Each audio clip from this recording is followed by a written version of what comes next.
കൊല്ലം, കോട്ടയം, എറണാകുളം റൂട്ടിൽ ദിവസേന യാത്ര ചെയ്യുന്ന ആയിരക്കണക്കിന് യാത്രക്കാർ നേരിട്ടിരുന്ന കടുത്ത തിങ്ങിഞ്ഞെരുക്കത്തിനും യാത്രാദുരിതത്തിനും താൽക്കാലിക വിരാമമാകുന്നു. 8 കോച്ചുകളുമായി സർവീസ് നടത്തിയിരുന്ന മെമു ട്രെയിനുകളുടെ കോച്ചുകളുടെ എണ്ണം 12ആയി ഉയർത്താൻ ദക്ഷിണ റെയിൽവേ തീരുമാനിച്ചു. തീരുമാനം ദിവസങ്ങൾക്കുള്ളിൽ തന്നെ നടപ്പിലാക്കുമെന്നും കോച്ചുകളുടെ എണ്ണം 8ആയി കുറച്ചതോടെ ഓഫീസുകളിലേക്കും കോളേജുകളിലേക്കും പോകുന്ന സ്ഥിരം യാത്രക്കാർ ട്രെയിനിൽ കയറാൻ കഴിയാതെയും തിങ്ങിഞ്ഞെരുങ്ങി യാത്ര ചെയ്തതും വലിയ വാർത്തയായിരുന്നു. യാത്രക്കാരുടെ പരാതികളെയും ജനപ്രതിനിധികളുടെ അടിയന്തര ഇടപെടലിനെയും തുടർന്ന് കേന്ദ്ര റെയിൽവേ മന്ത്രാലയത്തിന്റെ നിർദ്ദേശപ്രകാരമാണ് തീരുമാനം. കോച്ചുകൾ ഉയർത്തിയുള്ള 12 കോച്ച് മെമു സർവീസ് വരും ദിവസങ്ങളിൽ തന്നെ റൂട്ടിൽ പ്രാബല്യത്തിൽ വരും.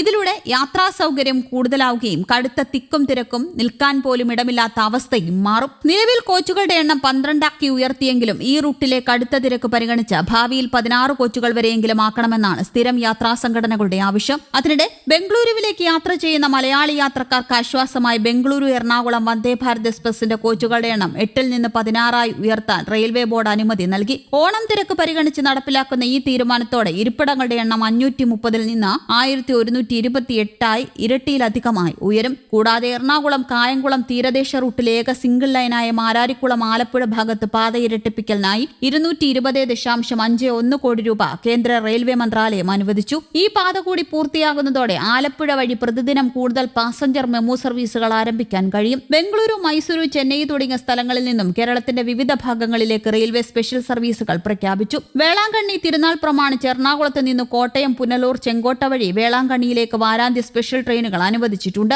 കൂടാതെ ഓണക്കാലത്തെ യാത്രക്കാരുടെ തിരക്ക് കണക്കിലെടുത്ത് കേരളത്തിലേക്ക് 100 സ്പെഷ്യൽ ട്രെയിനുകൾ അനുവദിക്കുമെന്ന് കേന്ദ്ര റെയിൽവേ മന്ത്രി അശ്വിനി വൈഷ്ണവ് പ്രഖ്യാപിച്ചിരുന്നു. മലയാളികൾക്ക് നൽകുന്ന ആശ്വാസം ഇതിലൂടെ ചെറുതല്ല. ഉത്സവ സീസണിലെ വലിയ തിരക്ക് മുൻകൂട്ടി കണ്ടാണ് ഈ അധിക സർവീസ് ഏർപ്പെടുത്താൻ തീരുമാനിച്ചത് എന്ന് മന്ത്രി വ്യക്തമാക്കിയിട്ടുണ്ട്. സ്പെഷ്യൽ ട്രെയിനുകളുടെ സമയക്രമം, റൂട്ടുകൾ, സ്റ്റോപ്പുകൾ എന്നിവ സംബന്ധിച്ച കൂടുതൽ വിവരങ്ങൾ ഉടനെ ഔദ്യോഗികമായി പുറത്തുവിടുമെന്നും മന്ത്രി പറഞ്ഞു. കേരളത്തിലേക്കുള്ള സർവീസുകൾക്ക് പുറമെ പുരിയിലെ രഥയാത്രയോടനുബന്ധിച്ച് 300-ലധികം സ്പെഷ്യൽ ട്രെയിനുകൾ ഓടിക്കുമെന്നും മന്ത്രി അറിയിച്ചിരുന്നു. ഓണക്കാലത്ത് അന്യസംസ്ഥാനങ്ങളുടെ വിവിധ ഭാഗങ്ങളിൽ നിന്നും കേരളത്തിലേക്ക് എത്താനും തിരിച്ചുപോകാനും മലയാളി യാത്രക്കാർ അനുഭവിക്കുന്ന ബുദ്ധിമുട്ടുകൾ വിവരിക്കുന്ന നിവേദനം BJP സംസ്ഥാന അധ്യക്ഷൻ രാജീവ് ചന്ദ്രശേഖറും വി മുരളീധരൻ MLAയും കേന്ദ്രമന്ത്രിക്ക് നൽകുകയും ചെയ്തിരുന്നു. ഇതിന്റെ കൂടി അടിസ്ഥാനത്തിലാണ് കൂടുതൽ സ്പെഷ്യൽ ട്രെയിനുകൾ അനുവദിക്കാനുള്ള തീരുമാനം ഉണ്ടായത്.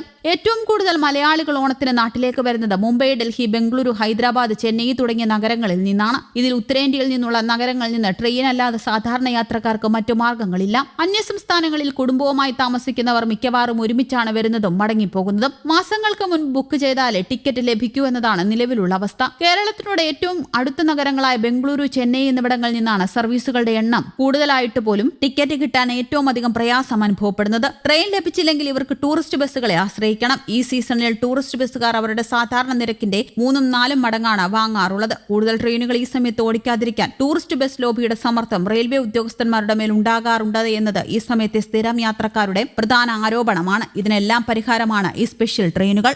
News desk, Kerala Kaumudi.